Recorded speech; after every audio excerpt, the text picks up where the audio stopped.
নমস্কার, আমি অনুময়। Green room আর গপ্প চ্যানেলে সবাইকে স্বাগত।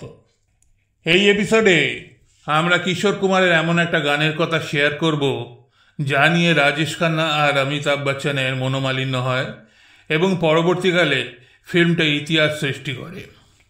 নির্দেশক ঋষিকেশ মুখার্জি আনন্দের সাকসেসের পর আরেকটা ফিল্ম তৈরি করার প্ল্যান করেন। গল্প লেখেন গুলজার। গল্পটা দুই বন্ধুর ছিল, তাই ঋষিকেশ মুখার্জি আনন্দের স্টারকাস্টই এখানে আবার ব্যবহার করতে চাইলেন। রাজেশ খান্না আর অমিতাভ বচ্চনকে মুখ্য ভূমিকায় সাইন করা। ফিল্মটা ছিল নমক হারাম। ফিল্মে আনন্দের অধিকাংশ অভিনেতা অভিনেত্রীকেই কাস্ট করেন, ফিল্মের প্রয়োজনে বাকি কাস্ট করা হয়। এবার ঋষিকেশ মুখার্জি ফিল্মের সুরকার নির্বাচন করেন রাহুল দেববর্মনকে, গীতিকার আনন্দ বক্সী। আনন্দ বক্সীর সুন্দর লিখন আর রাহুল দেববর্মনের মন ছুঁয়ে যাওয়া সুর এবং কিশোর কুমারের গায়কী রাজেশ খান্নাকে মুগ্ধ করে ফেলেন। রাজেশ খান্না এতটাই প্রভাবিত হয়ে যান যে ডিরেক্টর ঋষিকেশ মুখার্জির সাথে দেখা করেন আর ফিল্মের 3টে জায়গা পাল্টে দিতে বলেন। ঋষিকেশ মুখার্জি শুনে গুলজারের সাথে আলোচনায় বসেন। প্রথমে অপছন্দ হলেও পরে মেনে নেন। আসুন প্রস্তাবগুলো একটু আলোচনা করে নিই।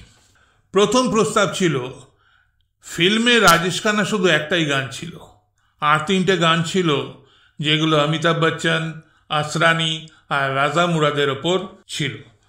রাজেশ খান্না ফিল্মের 2টো গানে এতটাই মুগ্ধ ছিলেন যে নদিয়া সে দরিয়া গানটা, যেটা অমিতাভের গাওয়ার কথা ছিল, কিন্তু রাজেশ খান্না ঋষিকেশ মুখার্জিকে বোঝান যে গানটা অমিতাভকে না দিয়ে ওকে দিতে, কারণ অমিতাভ ছিলেন ফ্যাক্টরির মালিক আর ওর বন্ধু রাজেশ খান্না শ্রমিক বস্তিতে মালিকের এসে হোলিতে গান গাওয়া, এটা রাজেশ খান্না মানতে পারেননি। কারণ ফ্যাক্টরিতে অ্যাক্সিডেন্টের জন্য একজন শ্রমিককে মালিকপক্ষ 2000 টাকা ক্ষতিপূরণ দিতে চান, কিন্তু রাজেশ খান্না অমিতাভের কাছ থেকে 2000-এর বদলে 5000 টাকা আদায় করে। এতে শ্রমিক বস্তিতে রাজেশ খান্না নায়ক হয়ে ওঠেন। ঋষিকেশ মুখার্জি চেয়েছিলেন রাজেশ খান্না অমিতাভকে বস্তিতে হোলি উপলক্ষে ডেকে নদিয়া সে দরিয়া গানটা দুজনে গাইবে। আসল স্ক্রিপ্টেও ছিল মেল ডুয়েটে নদিয়া সে দরিয়া গানটা, কিন্তু রাজেশ খান্নার অনুরোধে ঋষিকেশ মুখার্জি স্ক্রিপ্ট পাল্টে দেন। অমিতাভের জায়গায় রাজেশ খান্না গানটা ফিল্মে গান।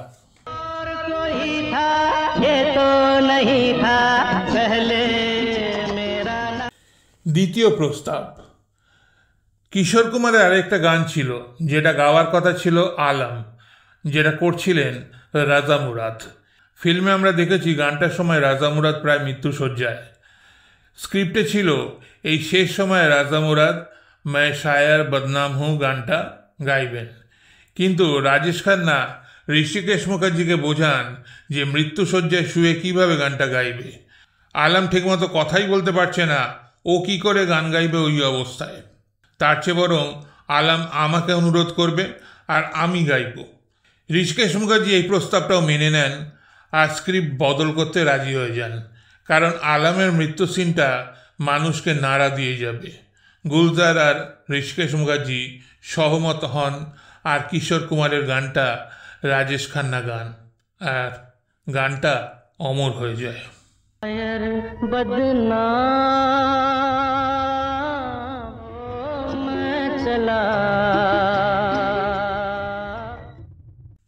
তৃতীয় প্রস্তাব, গুলজার তার গল্পে হ্যাপি এন্ডিং রেখেছিলেন, স্ক্রিপ্টও সেভাবেই লেখা হয়, কিন্তু রাজেশ খান্না এখানেও স্ক্রিপ্ট বদলাবার প্রস্তাব দিয়ে বসেন।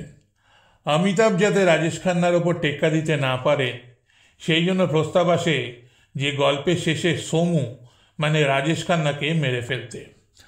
আনন্দের শেষে রাজেশ খান্নার মৃত্যু সিন রাজেশ খান্নাকে দর্শকের মনে পাকাপাকি স্থান করে দিয়েছিল। ফিল্মও সুপারহিট হয়েছিল। দর্শকের সহমর্মিতা পাওয়ার এত বড় সুযোগ রাজেশ খান্না ছাড়তে চাননি, তাই প্রস্তাব দেন সোমুকে শেষে মেরে দিতে আর বোঝান দর্শক এটাতে আলোড়িত হবে আর ফিল্মও হিট হয়ে যাবে।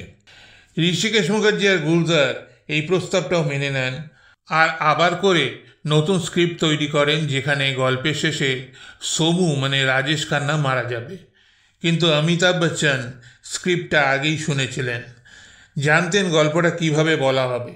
যখন দেখলেন যে রাজেশ খান্না নিজের অনুকূলে স্ক্রিপ্ট পাল্টাচ্ছেন, তাতে প্রচণ্ড ক্ষুব্ধ হন।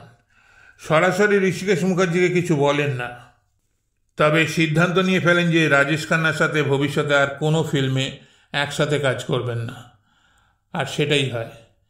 নামক হারামের পর অমিতাভ বচ্চন আর রাজেশ খান্না একসাথে কোনো ফিল্ম করেননি। ভিডিওটা ভালো লাগলে চ্যানেলটিকে সাবস্ক্রাইব করে রাখবেন এরকম অনেক ভিডিও দেখার জন্য। নমস্কার।